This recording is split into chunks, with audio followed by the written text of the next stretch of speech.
മരിച്ചത് അയാൾ തെറ്റുകാരനല്ലാത്തത് കൊണ്ടാണെന്ന് പറയുന്ന അതേ സ്പേസിൽ മരിച്ചത് അയാൾ തെറ്റുകാരനാണ് ആയതുകൊണ്ടും ആവാം എന്ന് ഞാൻ പറയും. കേസ് അന്വേഷിക്കുന്ന പോലീസ് സംഘം, കേസ് പരിഗണിക്കുന്ന കോടതി, ഇവരെല്ലാം മാധ്യമങ്ങളുടെ അജണ്ടയിൽ വീണു.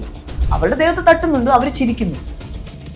അൺഎഡിറ്റഡ് വീഡിയോസ് അന്വേഷണ സംഘം എന്റെ കയ്യിലും അൺഎഡിറ്റഡ് വീഡിയോ ഉണ്ട്. ഞാൻ ഡയറക്റ്റ് വാങ്ങിച്ചത് അവരുടെ കയ്യിൽ. ഞാൻ അത് കണ്ടിട്ടാണ് സംസാരിക്കുന്നത്. ജീവിച്ചിരിക്കാത്ത ദീപക്കിന് വേണ്ടി വാദിക്കുന്ന മറ്റു മനുഷ്യരെക്കാളും വില ജീവനോടെ ഇരുന്ന് അത് അനുഭവിച്ച ആ 2 പേരിൽ ഒരാൾ ജീവനോടെ ഉണ്ട്. ആ പറയുന്ന ആളെയായിരിക്കും ഞാൻ കേൾക്കുന്നത്. ഈ സൗമ്യ കൊലക്കേസ് അറിയോ? സൗമ്യ ട്രെയിനിൽ നിന്നൊരു പെൺകുട്ടിയെ വലിച്ചു താഴെയിട്ട് ഒറ്റക്കയ്യനായ ഒരു ഗോവിന്ദസ്വാമി. സൗമ്യ മരിച്ചുപോയി, ഗോവിന്ദസ്വാമി ജീവിച്ചിരിപ്പുണ്ട്. ഗോവിന്ദസ്വാമി പറയുന്ന വാക്കിനാണോ വില? പക്ഷെ ആ സ്ഥലം ഭയങ്കര ഫാറാണ് എനിക്ക്, ദീപകിന്റെ അച്ഛനും അമ്മയും എന്ന് പറയുന്നത്. പക്ഷേ അതെനിക്ക് അറിയാം. കാരണം വിഷമം എന്താണെന്നും സങ്കടം എന്താണെന്നും നഷ്ടം ഉണ്ടാകുന്ന സമയത്ത്, അത് മരണമാണേലും അല്ലാത്തതാണേലും അതിന്റെ പെയിൻ എനിക്കറിയാം. ഇല്ല എന്നല്ല ഞാൻ പറയുന്നത്. അതിനെയൊക്കെ അവിടെ നിലനിർത്തിക്കൊണ്ട് അതിനെ ഗ്ലോറിഫൈ ചെയ്തിട്ടല്ല ഈ സ്പേസ്. ഗ്ലോറിഫൈ എന്ന് പറയുന്നത് എന്തുകൊണ്ടാണെന്ന് ചോദിച്ചു കഴിഞ്ഞാൽ, മീഡിയ എടുത്ത് ഇതിനെ ഉപയോഗിക്കുന്നത് സാധാരണ ജനങ്ങൾ എന്ന് പറയുന്നത് അവർ ഈ സാധനങ്ങളിലൊക്കെ വരുന്നത് അവരുടെ ഇമോഷനെ വെച്ചിട്ടാണ് അവർ കമ്പയർ ചെയ്യുന്നത്. എൻ്റെ വീട്ടിലൊരു മരണം നടക്കുന്ന പോലെ ആയിരിക്കത്തില്ല വേറൊരു വീട്ടിൽ മരണം പ്രതീക്ഷിച്ചിരിക്കുന്നിടത്ത് മരണം നടക്കുന്നത്. പക്ഷെ മരണത്തെ നമ്മൾ കാണുന്നത് എപ്പോഴും ഒരുപോലെ ആയിരിക്കും. ചില ആൾക്കാർ വിചാരിക്കും എത്ര കാലുണ്ട് കിടക്കുന്നത്, ചത്താൽ മതിയായിരുന്നു. അങ്ങ് ചത്ത് കഴിയുമ്പോൾ അവരെന്ത് പറയാം, അയ്യോ നഷ്ടപ്പെട്ടു പോയല്ലോ, എനിക്ക് കാണാൻ പറ്റില്ലല്ലോ എന്ന് പറഞ്ഞ കാര്യം. ആ വിഷമമാണ്. ആഗ്രഹിച്ചിട്ട് മരിക്കുന്നത് പോലും വിഷമമാണ്. ഇതിനെയൊന്നും തള്ളിക്കളഞ്ഞിട്ടല്ല ഞാൻ ഈ സ്പേസിനെ അഡ്രസ്സ് ചെയ്യുന്നത്. ഞാൻ പറയുന്നത് ഒരു ലോജിക്കാണ്. ഒരു ലോജിക്ക്, നിങ്ങൾ പറയുന്ന അതേ ലോജിക്ക് അല്ലെങ്കിൽ ഈ മരിച്ചുപോയൊരു വ്യക്തിയുടെ മരണത്തെ വെച്ചിട്ട് ജസ്റ്റിഫൈ ചെയ്യുന്നൊരു സ്പേസ്. മരിച്ചത് അയാൾ തെറ്റുകാരനല്ലാത്തത് കൊണ്ടാണെന്ന് പറയുന്ന അതേ സ്പേസിൽ മരിച്ചത് അയാൾ തെറ്റുകാരനാണ് ആയതുകൊണ്ടും ആവാം എന്ന് ഞാൻ പറയും. അല്ലെങ്കിൽ ഷിംജിത ഇങ്ങനെ ഒരു കാര്യം ചെയ്യണമെങ്കിൽ ഷിംജിത വേറൊരു കാര്യം അഡ്രസ്സ് ചെയ്തിട്ടുള്ളതിൻ്റെ കണ്ടിന്യൂറ്റി ആയിട്ടാണ് എനിക്ക് തോന്നിയത്. അല്ലാതെ ഇമ്മീഡിയറ്റ്ലി ഒരു വീഡിയോ എടുത്ത് അത്രയും മണ്ടത്തരം കാണിക്കാനായിട്ട് അവർക്ക് പറ്റുമോ എന്നുള്ളത് എനിക്കറിയില്ല. കേരളത്തിലെ ജനങ്ങൾക്ക് അങ്ങനെ ചെയ്യാൻ പറ്റുമോ എന്ന് എനിക്കറിയത്തില്ല. ഉദ്ദേശശൂന്യരാണ് നമ്മളെന്ന് ഞാൻ വിചാരിക്കുന്നില്ല. കേസ് അന്വേഷിക്കുന്ന പോലീസ് സംഘം, കേസ് പരിഗണിക്കുന്ന കോടതി, ഇവരെല്ലാം മാധ്യമങ്ങളുടെ അജണ്ടയിൽ വീണുപോയി. അതുകൊണ്ട് മാത്രം ഇൻഫ്ലുവൻസിലാണ് പകുതി. തെളിവുകൾക്ക് യാതൊരു വിലയുമില്ല. തെളിവുകൾ അത് തെളിവല്ല. എന്താണ് അതിനകത്ത്? ഈ തെളിവിന് വേറൊരു വിലയില്ലേ? അവരുടെ ദേഹത്ത് തട്ടുന്നുണ്ട്, അവർ ചിരിക്കുന്നു. അൺഎഡിറ്റഡ് വീഡിയോസ് അന്വേഷണ സംഘം. എന്റെ കയ്യിലും അൺഎഡിറ്റഡ് വീഡിയോ ഉണ്ട്. ഞാൻ ഡയറക്റ്റ് വാങ്ങിച്ചത് അവരുടെ കയ്യിൽ നിന്ന്. ഞാൻ അത് കണ്ടിട്ടാണ് സംസാരിക്കുന്നത്. I never felt that it is manipulated. I never felt that ഒരു സ്ലോ മോഷനിൽ മനഃപൂർവ്വം ഒരാളെ പീഡിപ്പിക്കാൻ വേണ്ടിയിട്ട്. ഷിംജിതയുടെ വീടുകാരുമായിട്ട് ഞാൻ സംസാരിച്ചു. അതുപോലെ തന്നെ ദീപകിന്റെ അറിയാവുന്ന ആളുകളുമായിട്ട് ഞാൻ സംസാരിച്ചു. അപ്പൊ ഈ സ്പേസിനെ അറിഞ്ഞിട്ട് തന്നെയാണ് ഞാൻ അഡ്രസ് ചെയ്യുന്നത്. ആ വ്യക്തി ഒരു ഇൻട്രോവേർട്ടും ആ വ്യക്തിക്ക് എക്സ്പ്രസ് ചെയ്യാനുള്ള സ്പേസും ഇല്ല. അവരുടെ ദീപകിന്റെ ബാക്കി കാര്യങ്ങളെ കുറിച്ച് ആർക്കും അറിയില്ല. ഭയങ്കര നിഗൂഢതയുള്ളൊരു സ്പേസാണ് അങ്ങനെ ഒരുപാട് അനുഭവിച്ചിട്ടുണ്ടാവും ഇതിനു മുമ്പ്. അല്ലാതെ ഈ ഷിംജിതയുടെ വിഷയത്തിലല്ല അയാൾ അനുഭവിച്ചതെന്നാണ് ഞാൻ പറയുന്നത്. അയാൾ അനുഭവിച്ചത് വീട്ടിൽ പോലും അഡ്രസ്സ് ചെയ്യാൻ പറ്റുന്നില്ല എന്നുള്ള കാര്യം ആരും പറയുന്നില്ല. ഞാൻ ഈ പറയുന്ന ഷിംജിതനെ സപ്പോർട്ട് ചെയ്യുന്ന ആൾക്കാർ വിചാരിക്കുന്നു അല്ല, that man has serious problem. അയാൾക്ക് അത് അഡ്രസ്സ് ചെയ്യാനുള്ള സ്പേസ് ഉണ്ടായിട്ടില്ല സമൂഹത്തിൽ. ഇതുപോലെ എത്ര പുരുഷന്മാരുണ്ടാവും, എത്ര സ്ത്രീകളുണ്ടാവും. നമ്മൾ ഇതൊക്കെ അഡ്രസ്സ് ചെയ്യുന്നതിന് പകരം ഷിംജിതയുടെ വീഡിയോയ്ക്ക് അവർക്ക് റീസൺ ആണ്. അവർ ജീവിച്ചിരിക്കുന്ന അത്ര കാലം അവരത് പറയുകയാണ് ചെയ്തിട്ടുണ്ടെന്ന് പറയുകയാണെങ്കിൽ അത് സമ്മതിച്ചു കൊടുക്കാനേ എനിക്ക് പറ്റത്തുള്ളൂ. ജീവിച്ചിരിക്കാത്ത ദീപക്കിന് വേണ്ടി വാദിക്കുന്ന മറ്റു മനുഷ്യരെക്കാളും വില ജീവനോടെ ഇരുന്ന് അത് അനുഭവിച്ച ആ 2 പേരിൽ ഒരാൾ ജീവനോടെ ഉണ്ട്. ആ പറയുന്ന ആളെയായിരിക്കും ഞാൻ കേൾക്കുന്നതെന്ന് ഞാൻ പറഞ്ഞത്. അല്ലെങ്കിൽ ദീപക് അവിടെ ഉണ്ടാവണമായിരുന്നു. ഈ സൗമ്യ കൊലക്കേസ് അറിയോ? സൗമ്യ ട്രെയിനിൽ നിന്നൊരു പെൺകുട്ടിയെ വലിച്ചു താഴെയിട്ട് ഒറ്റക്കയ്യനായ ഒരു ഗോവിന്ദസ്വാമി. സൗമ്യ മരിച്ചുപോയി, ഗോവിന്ദസ്വാമി ജീവിച്ചിരിപ്പുണ്ട്. ഗോവിന്ദസ്വാമി പറയുന്ന വാക്കിനാണോ വില?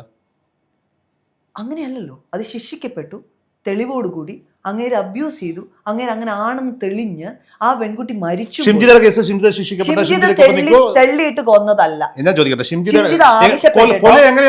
ഷിംജിത ആവശ്യപ്പെട്ടിട്ടോ അയാൾ ഒരു ആത്മഹത്യാ കുറിപ്പിൽ പോലും ഷിംജിതയെ കുറിച്ച് പറഞ്ഞിട്ടോ ഒരു പോസ്റ്റ് ഇട്ടോ ഒരു സ്പേസിൽ അയാൾ മാനസികമായി തകർന്ന് തരിപ്പണമായി നിൽക്കുന്ന ഒരാൾക്ക് ആത്മഹത്യാക്കുറിപ്പ് എഴുതാൻ മാനസികമായി ഒരുക്കമല്ലായിരുന്നു. അയാൾക്ക് ആരോടും പരാതിയില്ല, അയാൾക്ക് ആരോടും പരാതിയില്ല, ആരും ശിക്ഷിക്കപ്പെടണമെന്നില്ല. അയാൾ പോയി, അയാൾ അവസാനിപ്പിച്ചു, അതവിടെ തീർന്നു. മാത്രമല്ലാത്തത് കൊണ്ടാണ് രോഹിത് ഞാൻ അങ്ങനെ തന്നെ പറയുന്നു. കാരണം അല്ലെങ്കിൽ അയാളുടെ സുഹൃത്തിനോട് പോലും പറഞ്ഞിട്ടില്ല. സുഹൃത്തിനോട് പോലും ഞാൻ ഷിംജിത കാരണം അല്ലെ ഇവര് കാരണമാണ് അല്ലെ ഇവർ ഇതിട്ടോണ്ടാണ് മരിക്കുന്നതെന്നല്ലോ പറഞ്ഞത്. അങ്ങനെ അല്ലല്ലോ അയാൾ സംസാരിച്ചിരിക്കുന്നത്. അങ്ങനെയല്ല രോഹിത് ദീപക് അഡ്രസ് ചെയ്തിരിക്കുന്ന. രോഹിത് വളരെ ക്ലിയർ ആയിട്ട് നമ്മളൊരു ഇഷ്യൂനെ എടുത്ത് ഓൾറെഡി ഇതൊരു സ്പേസിൽ മെയിൻ മീഡിയ എടുത്തിട്ടു. ആദ്യമേ മുതലേ പറഞ്ഞു ഒരു സ്ത്രീയുടെ പെരുമാറ്റം കൊണ്ട് ഇത് മരിച്ചു എന്ന്. ആദ്യം ആ ഫീഡ് കിട്ടി. ഞാൻ സംസാരിച്ച സ്കൂളുകൾ, പല സ്പേസുകൾ, ഞാൻ ഒരാളോടല്ല, ഞാൻ ഇറങ്ങി നടന്ന് സംസാരിക്കുന്നുണ്ട്. Because I don't want to be confused. അപ്പം ഈ എല്ലാ സ്പേസിൽ നിന്നും അങ്ങനെ അല്ല എന്ന് പറയുകയായിരുന്നെങ്കിൽ ചിലപ്പോൾ ഞാൻ സ്റ്റെപ്പ് ബാക്ക് ചെയ്തേനെ, എൻ്റെ തലച്ചോറിൻ്റെ പ്രശ്നമെന്ന് വിചാരിച്ചു. പക്ഷേ ഒരു മൈനോറിറ്റി ആണെങ്കിലും 10,000 പേര് പറയുന്നുണ്ട്. ഞാൻ പേഴ്സണലി സംസാരിച്ച പല ആളുകളും സമ്മതിക്കുന്നുണ്ട്, yes there is something, yes ഞങ്ങൾക്കും അങ്ങനെ തോന്നുന്നു, yes this is happen like this എന്ന് അവർ പറയുന്നുണ്ട് ഓപ്പൺ ആയിട്ട്. അപ്പോൾ അതിനെയൊക്കെ ഞാൻ ഡിനേ ചെയ്യണമെന്നാണ് പറയുന്നത്. ഇതേ ജനവികാരവും ഇതേ കാര്യങ്ങളും ഈ കോടതി ഈ പറയുന്ന നിയമം, ഐ ഡോണ്ട് ബിലീവ് നിയമം എപ്പോഴും ഒരേ സ്പേസിലാണ് നിൽക്കുന്നത്. നിയമം ജനവികാരത്തിൻ്റെ കൂടെ നിൽക്കും, പാർഷ്യലായിട്ട് നിൽക്കും, നിയമം മാനിപ്പുലേറ്റ് ചെയ്യാറുണ്ട്. അത് നിയമപാലകരുടെ പ്രശ്നമല്ല, നിയമത്തിന്റെ ഭരണഘടനയുടെ പ്രശ്നമല്ല. ഈ കേസിലെ പ്രശ്നം ഇതിൽ ഇരയാരാ വേട്ടക്കാരൻ ആരാണെന്ന് ആർക്കും പറയാൻ പറ്റില്ല, പ്രെഡിക്റ്റ് ചെയ്യാൻ പറ്റില്ല. രണ്ട് സൈഡിലും നഷ്ടമല്ലേ ഉണ്ടായിരിക്കുന്നത്, ലാഭമൊന്നും ആർക്കും ഉണ്ടായില്ല. ഷിംജിതയ്ക്ക് എന്താണ് നഷ്ടം? എന്താണ് നഷ്ടം? 2 പെൺകുട്ടികളെ വീട്ടിലിട്ട് അവരെ അച്ഛനെ അമ്മയെ എല്ലാവരും ഉപേക്ഷിച്ച് അവർ ജയിലിൽ പോയി കിടക്കുന്നു ഈ പ്രായത്തിൽ. അതൊരു പ്രശ്നമല്ല. അവരുടെ ജോലി വിട്ട് എല്ലാം വിട്ടിട്ട് അവർ പോയി കിടക്കുന്ന അവർക്കൊരു നഷ്ടമല്ലത്. അങ്ങനെയാണ് അവർ തെറ്റുകാരി ആയതുകൊണ്ടാണ് നമ്മൾ വിധിച്ചിട്ടില്ല, ബെയിൽ കട്ട് ചെയ്തിട്ടേ ഉള്ളൂ. കാരണം ടാമ്പർ ചെയ്യുമെന്ന് പറഞ്ഞു, അല്ലാതെ അവർ കുറ്റക്കാരിയാണെന്ന് പറഞ്ഞ് അവർക്ക് ശിക്ഷ വിധിച്ചിട്ടില്ല. പോലീസിന്റെ എഫ്ഐആറിൽ അവർ അങ്ങനെ റിമാൻഡ് ചെയ്ത എല്ലാ ആൾക്കാരെയും നമ്മളിപ്പോ പറയുന്നുണ്ടോ അവരെല്ലാം കുറ്റക്കാരാണ്? പുറത്തിറങ്ങി നടക്കുന്ന ആൾക്കാരൊക്കെ നമ്മൾ അഡ്രസ് ചെയ്യുന്നു. അപ്പൊ അവർ അനുഭവിക്കുന്നു എന്ന് പറഞ്ഞാൽ എന്തുകൊണ്ടാണ്? അവരനുഭവിക്കുന്നുണ്ട്. ഭാഗമാണ്. പ്രൊസീജിയേഴ്സിന്റെ മാത്രമല്ല, ഒരു മനുഷ്യന്റെ ഇമോഷന്റെ ഭാഗമാണല്ലോ അത്. ഈ ദീപകിന്റെ ഇമോഷണൽ സ്പേസും അമ്മയുടെ അച്ഛന്റെ ഇമോഷണൽ സ്പേസ് പോലെ തന്നെ എന്നെ സംബന്ധിച്ചിടത്തോളം ഇവർ ജയിലിൽ കിടക്കുമ്പോൾ പുറത്ത് നിൽക്കുന്ന സാധാരണക്കാരായ ഇവരുടെ അച്ഛനും അമ്മയും മക്കളും അനുഭവിക്കുന്ന അനുഭവമാണ്. അതല്ലാന്ന് ഞാൻ ഡിനേ ചെയ്തെങ്ങനെ പറയാം? അങ്ങനെയാണ് ഞാൻ മനുഷ്യൻ. ഷിംജിത സ്ത്രീ ആയതുകൊണ്ടല്ല, 2 പെൺകുട്ടികളും അമ്മയും അച്ഛനും ഒക്കെ ഈ പറയുന്ന അങ്ങനെയാണ് ദീപക് ഡിവോഴ്സ് ചെയ്യാന്ന് പറയുന്നുണ്ടോ? ദീപക് മരിച്ചു പോയതുകൊണ്ടോ? മരിച്ചു പോയതുകൊണ്ട് മാത്രമേ ഗ്ലോറി. പിന്നെ നമുക്ക് ഒരുപാട് പേര്. എന്നാ പിന്നെ എന്താണ് ഗാന്ധിജിയെ കൊന്ന ഗോഡ്സെ നമ്മൾ ഗ്ലോറിഫൈ ചെയ്യാത്തത്? എന്തുകൊണ്ട്? അയാളും മരിച്ചുപോയില്ല. എന്താണ് സംഭവിക്കാത്തത്? എന്തുകൊണ്ടാണ്? മരണം ഒരെണ്ണത്തിനും ഗ്ലോറിഫൈ ചെയ്യുന്ന സ്പേസ് ഒന്നുമില്ല. ചുമ്മാ നമ്മൾ എല്ലാ കാര്യങ്ങളും ഒരേ കൊട്ടയിൽ വാരി കെട്ടിയാലൊന്നും നമുക്ക് അതങ്ങനെയാണെന്ന് പറയാൻ പറ്റത്തില്ല. മരണം ഒരിക്കലും ഗ്ലോറിഫൈ. ഈ നാട്ടിൽ എത്രയോ കേസുകൾ, പോക്സോ കേസ് എടുക്കൂ, എത്രയോ കേസുകളിൽ ജയിലിൽ 200-250 ദിവസം ജാമ്യം കിട്ടാതെ കിടന്നിട്ട് അവസാനം കോടതി വിധിച്ചിട്ടുണ്ട് അയാൾ നിരപരാധിയാണ്, അയാൾ അത് ചെയ്തിട്ടില്ല, അയാളെ പെടുത്തിയതാണ്. ഇന്നിപ്പോഴും ഒട്ടുമിക്ക ഇന്ത്യയിലുള്ള എല്ലാ ജയിലും എടുത്ത് നോക്കിയാലും കാണാൻ 50% ആൾക്കാരും നിരപരാധികളാണ്. അപ്പൊ ഈ കിടക്കുന്ന ഷിംജിതയോ അവരും നിരപരാധി ആയിക്കൂടെ? ഇതേ സ്പേസിൽ അവരെ അഡ്രസ് ചെയ്യാത്ത എന്തുകൊണ്ട് അഡ്രസ് ചെയ്യാൻ പറ്റാത്ത? നമ്മൾ തീരുമാനിച്ചു ഓൾറെഡി അവർ കുറ്റക്കാരിയാണ്. കാരണം ദീപക് മരിച്ചല്ലോ. ദീപകിന്റെ മരണം ഒരു സൊല്യൂഷനോ അല്ല ഒരു തെളിവോ അല്ലാന്നേ ഞാൻ ഇപ്പോഴും പറയുന്നുള്ളൂ. ദീപകിന്റെ മരണം ഡിപ്രഷന്റെ ഭാഗമായിട്ടാണ്. ദീപകിന്റെ മരണം ദീപകിന്റെ മാനസികാവസ്ഥയാണ്. ദീപകിന്റെ മരണം ദീപക് ചെയ്തത് ദീപകിന്റെ ഹെൽപ്ലെസ് അവസ്ഥയാണ്. അത് എന്തുകൊണ്ട്? അത് ഷിംജിത ചെയ്ത ഒരു സാധനം അയാളെ പുഷ് ചെയ്തു എന്ന് ഞാൻ സമ്മതിക്കുന്നു. പക്ഷെ അതിന്റെ അർത്ഥം ഷിംജിതയാണ് അയാളെ ഒരു ക്രോണിക് ഡിപ്രഷനിലേക്കോ അയാളെ ഒരു ഡിപ്രഷൻ സ്റ്റേജിലേക്ക് കൊണ്ടെത്തിച്ചെന്ന് എനിക്ക് വിശ്വസിക്കാൻ പറ്റില്ല. ഒരുപാട് പ്രശ്നങ്ങളിൽ പെട്ട് ജീവിക്കുന്ന ഒരു മനുഷ്യൻ, താങ്കൾ പറയുന്നത് ഞാൻ അംഗീകരിക്കും. താങ്കൾ ഇതിനെക്കുറിച്ച് അന്വേഷണം നടത്തിയിട്ടുണ്ടാവും, കൂട്ടുകാരോട് വീട്ടുകാരോട് നാട്ടുകാരോടൊക്കെ ചോദിച്ചപ്പോൾ അറിയാൻ വേണ്ടിയിട്ട് താങ്കളൊന്ന് അന്വേഷിച്ചിട്ടുണ്ടാവും. അതിനുശേഷം താങ്കൾ മനസ്സിലാക്കുന്നു അയാൾ ഒരുപാട് പ്രശ്നങ്ങൾ ഉണ്ടായിരുന്ന ഒരു മനുഷ്യനാണ്. ഒരുപക്ഷെ ഈ ഒരു കേസ് എല്ലാം നഷ്ടപ്പെട്ട് നിൽക്കുന്ന, മാനസികമായി തകർന്നു നിൽക്കുന്ന ഒരാൾ അയാൾ ചെയ്യാത്തൊരു തെറ്റിന് എക്സ്പോസ് ചെയ്തു, അല്ലെങ്കിൽ അയാളെ പൊതുജനമധ്യത്തിലേക്ക് വലിച്ചിഴച്ചു എന്നൊരു ഒരൊറ്റ ചിന്തയിൽ അയാൾക്ക് ആത്മഹത്യ. ചെയ്തതാണേലും അയാൾ ചെയ്യും ആത്മഹത്യ എന്നാണ് ഞാൻ പറഞ്ഞത്. ചെയ്തതാണേലും ചെയ്യാത്തതാണേലും ആ വ്യക്തി ആ സമയത്ത് ആത്മഹത്യ ചെയ്തേനെ. കാരണം അയാളുടെ മാനസികാവസ്ഥ അങ്ങനെ ആയിരുന്നു. താങ്കളുടെ അന്വേഷണത്തിൽ ഈ പറയപ്പെടുന്ന വ്യക്തി മോശമായി ഷിംജിതയോട് പെരുമാറിയിട്ടുണ്ട് എന്ന് തന്നെയാണോ? അങ്ങനെ ചെയ്തില്ല എന്ന് പറയാനുള്ള അറിവ് ആർക്കും ഇല്ല.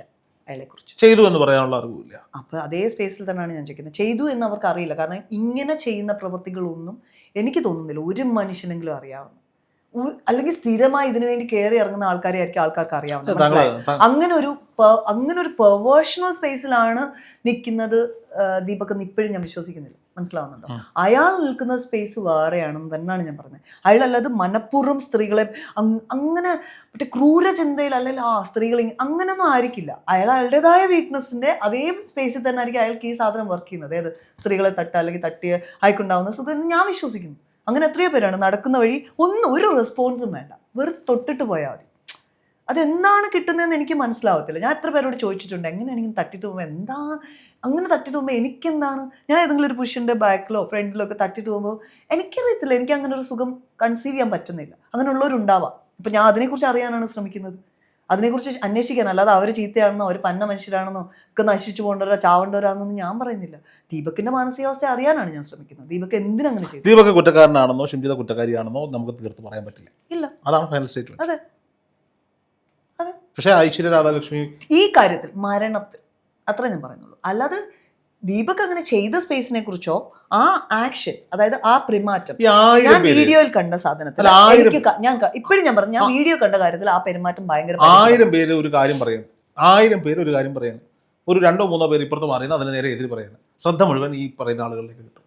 ആര് ഒറ്റയ്ക്ക് പറയുന്ന ആൾക്കാരിലേക്കോ? അങ്ങനെ എനിക്കറിയത്തില്ല. അങ്ങനെ ഒരു അറ്റൻഷൻ സീക്കിങ് എനിക്കില്ല.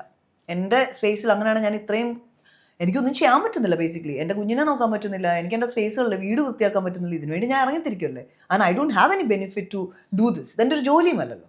ഞാനിത് ഞാൻ അഡ്രസ് ചെയ്ത സ്പേസിനെ സ്പെസിഫൈ ചെയ്യേണ്ടതും ക്ലിയർ ചെയ്യേണ്ടത് എൻ്റെ ഉത്തരവാദിത്വമാണെന്നുള്ള ധാർമ്മിക ബോധത്തോടെ. ഐശ്വര്യ രാധാലക്ഷ്മി ചിത്രത്തിലേക്ക് വരുന്നത് 24 ചർച്ചയിലൂടെയാണ്. ആദ്യമായിട്ടോ? അല്ല, ഞാനൊരു പ്രോഗ്രാം കോമ്പയറായിരുന്നു, ഹോസ്റ്റ് ആയിരുന്നു. ആദ്യമായിട്ട് ഞാൻ വർക്ക് ചെയ്യുന്നത് കൈരളിയിലാണ്. അങ്ങനെ 5 വർഷത്തോളം മീഡിയമായിട്ടുള്ള കണക്ഷൻ ഉണ്ട്. ഈ വിഷയത്തിൽ 24-ലാണ് ഞാൻ. ഞാൻ ഒരു പോസ്റ്റ് പോലും ഇട്ടിട്ടില്ല. 24-ലാണ് ആദ്യമായിട്ട്. അപ്പോൾ എങ്ങനെയാണ് താങ്കൾ 24 അതിന് വേണ്ടി സെലക്ട് ചെയ്തത്? ഞാൻ ഇതിന് മുമ്പും 24 ചർച്ചയ്ക്ക് പോയിട്ടുണ്ട്. 10 വർഷം മുമ്പ് ഒരു ചർച്ച ഉണ്ടായിട്ടുണ്ട്. ഇതിന്റെ ഇടയിൽ വേറൊരു ചർച്ച, ഈ ആസിഡ് അറ്റാക്ക്, കുട്ടികളെ പേരന്റിങ്, ഇതിനെ കുറിച്ചുള്ള ചർച്ച. അതിന് മുമ്പിൽ ലൈക്ക് സിംഗിൾ പേരന്റിങ്ങിനെ കുറിച്ച് എൻ്റെ അമ്മുവിൻ്റെയും കൂടെ ഇത് സ്പേസിൽ വന്നെടുത്തിട്ടുണ്ടായിരുന്നു. ബിക്കോസ് അമ്മ എല്ലാവരുടെയും കൂടെ വളരുന്ന കണ്ടിട്ട് 24-കാർ തന്നെ വന്നിട്ട് അവിടെ വെച്ച് ഇറ്റ്ഫോക്ക് നടന്നുകൊണ്ടിരുന്ന, ഇറ്റ്ഫോക്ക് അല്ല, international theatre festival, like not theatre festival, film festival actually, അവിടെ നടന്നുകൊണ്ട് IFFK നടന്നുകൊണ്ടിരുന്ന സമയത്ത് അവിടെ വന്ന് അവർ കവർ ചെയ്തിട്ടുണ്ട്. അതിനുശേഷം ഞാൻ പോണ്ടിച്ചേരിയിലായിരുന്ന സമയത്ത് ഇതേപോലൊരു ചർച്ചയ്ക്ക് ഞാൻ വേണ്ടി വന്നിട്ടുണ്ട്.